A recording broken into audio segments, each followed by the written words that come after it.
Recently, the ACLU had contacted me about creating videos to educate about our state, the state of Nebraska's use of solitary confinement.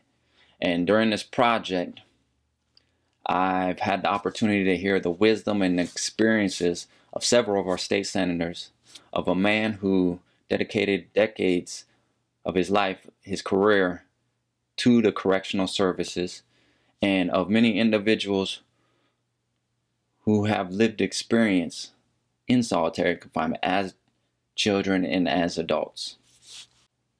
Solitary confinement is devastation. The use of isolation, whether it's room confinement or a hardened cell, causes or exasperates mental health concerns.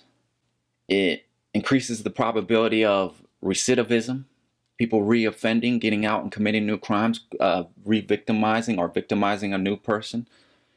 It costs more money.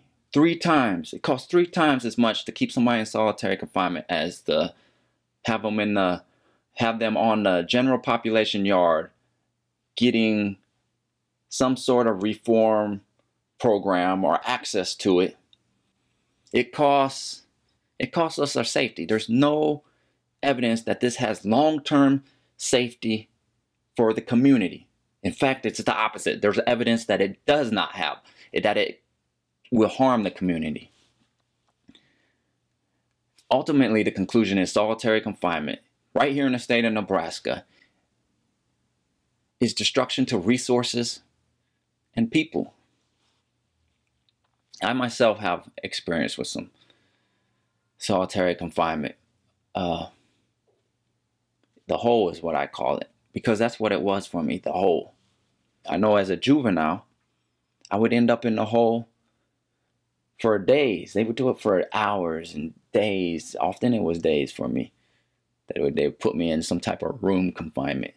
And then as an adult, it was months. But more often, it was years.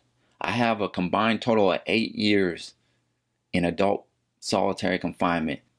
And it is nearly impossible to grasp a hold of the wrongs you've done and to reconsolidate it in your mind of the wrongs of your behavior, the ways you should change, the things you should address, and look for positive or progressive movement when you're in the whole cage like a dog.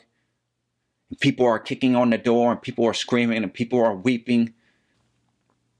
I feel we can all understand that after seeing these videos and doing some research, that solitary confinement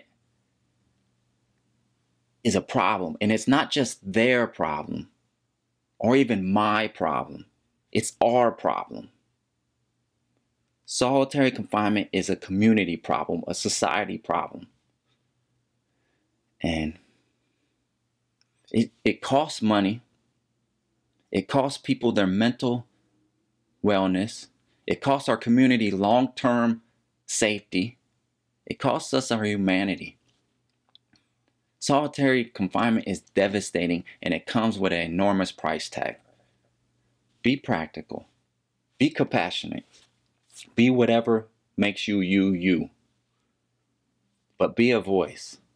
Stand up against this devastating practice.